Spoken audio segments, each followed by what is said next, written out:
When you look into the mirror in the morning, eyes adjusting to the light, face still untouched by the day, do you recognize the person staring back at you?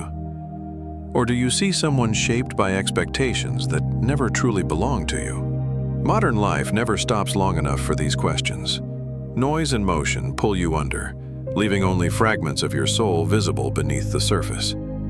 C.S. Lewis, one of the most profound thinkers of his age, witnessed this same restless world, a world saturated by noise and lost to its own reflection. He reminds us that until we dare face this crisis of identity, we will forever chase shadows, forgetting the one question that matters most. Who am I, beneath it all? Lewis saw clearly what we now experience every day. A culture intoxicated with progress, yet hollow at its core. Endless streams of information, expectations swirling around us like a tide we cannot fight. We fill our hours, perfect our masks, and call it a life. But Lewis warned that, when we discard eternal truth, we reduce ourselves to clever animals, forever chasing the next craving. True purpose lies elsewhere. Before I formed you in the womb, I knew you, the Lord speaks in Jeremiah chapter 1, verse 5. Before anyone told you who to become, before labels and fears and ambitions shaped you, you were already known. Lewis embraced this certainty, recognizing that we cannot discover who we are by looking inward alone. We need to look upward. Without that deeper anchor, all our striving rings hollow. To live this way requires discipline. Napoleon Hill wrote that whatever we hold in our minds shapes our reality. Thoughts like seeds planted deep in the soul. Lewis would say the same. What we choose to believe shapes who we become. But discipline begins with humility. To recognize who you truly are requires that you let go of the masks and pretenses the world has handed you. To stand naked before the light of God, to admit you do not have all the answers, and to embrace your smallness in the face of something far greater. Thomas Edison failed thousands of times before his light finally shone. Henry Ford stumbled more often than most dare to admit. These men succeeded not because they were perfect, but because they embraced the long, humbling process of becoming who they were meant to be. That is the path Lewis invites us to walk, one step at a time, guided not by ego, but by truth. When humility takes root, a new kind of vision begins to grow. Lewis believed that seeing clearly is not about sharper eyes, but about a deeper heart, one tuned to eternity rather than fleeting trends. This kind of vision is anchored in gratitude. Paul reminds us in Philippians chapter 4, verse 4, "Rejoice in the Lord always, even in uncertainty, even when the world seems intent on stripping you of your peace." True sight begins when you train your soul to recognize the light present in every small grace, a quiet morning, a stranger's kindness, the strength to rise after you've fallen. Gratitude changes the way we move through life. It gives weight to the everyday, filling each breath with purpose and each hardship with meaning. Lewis knew that the soul shaped by thankfulness cannot easily be shaken. It becomes like a tree with deep roots, reaching toward the light, even as the winds rage around it.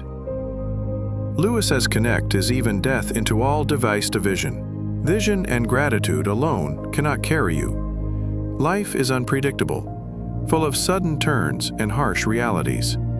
Lewis witnessed the turbulence of 2 world wars, the loss of loved ones, the collapse of familiar certainties, and through it all, he learned that resilience is not stubborn defiance of the world, but a graceful adaptability.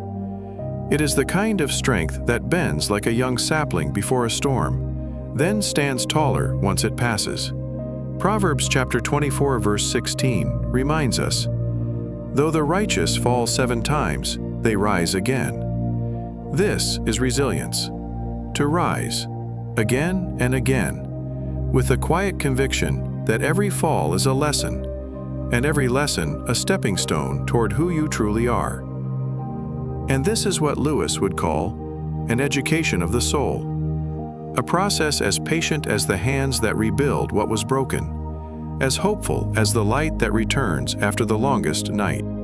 In the end, all these threads, identity, purpose, discipline, gratitude, resilience, weave together into one single unshakable truth. Who we truly are is not defined by the noise outside, but by the light within. C.S. Lewis spoke of this light often. In The Weight of Glory, he reminds us that our most secret longings are not illusions, but glimpses of a reality far greater than anything this world can offer. Every ache in our heart for something more, every fleeting sense of wonder when we look at the stars or lose ourselves in beauty, these are not distractions. They are signposts, pointing us toward a home we have never seen, yet we have always known. Lewis wrote that if we find ourselves with a desire that nothing in this world can satisfy, the most probable explanation is that we were made for another world. And there lies the heart of this message. The identity crisis of modern life is born from forgetting this simple but powerful fact. We do not belong solely to this place. Our worth is measured by something eternal. And that's why returning to the light is never a one-time event. It's a daily practice, a quiet recommitment to live from a deeper place. It's choosing to see every struggle as part of the story that is shaping you, choosing to believe that the author who began a good work in you will carry it on to completion, as it is written in Philippians 1:6. Lewis also reminds us that you don't have a soul. You are a soul. You have a body. Let that truth sink into your bones. Beneath all your roles and ambitions lies something sacred and enduring, a soul already loved, already known, already home. And when you embrace this, you can face the world without fear. Because you are no longer trying to prove who you are simply becoming who you were created to be.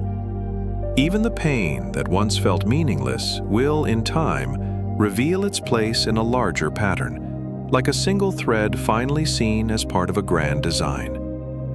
And so the path opens before you. Every breath becomes a prayer. Every setback an invitation to trust more deeply. Even the most ordinary days take on a sense of holiness when you realize they are part of your becoming, part of the story told by hands wiser and greater than your own.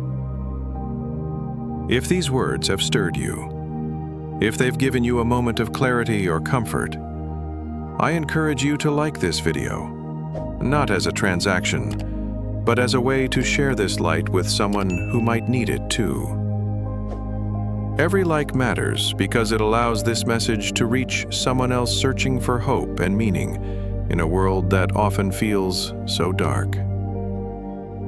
And as you go, remember, you were never meant to do this alone. The light you follow is not distant or fleeting. It is near, present in every small grace and every hard-won lesson. Carry that light with you.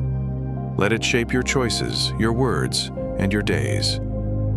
Let it remind you that you were made for more, for a story that is far greater than anything you could write on your own. And in that knowledge, take one last breath. Feel the weight of these words in your heart, and step forward into the life you have been given, fully present, humbly grateful, and forever becoming who you truly are.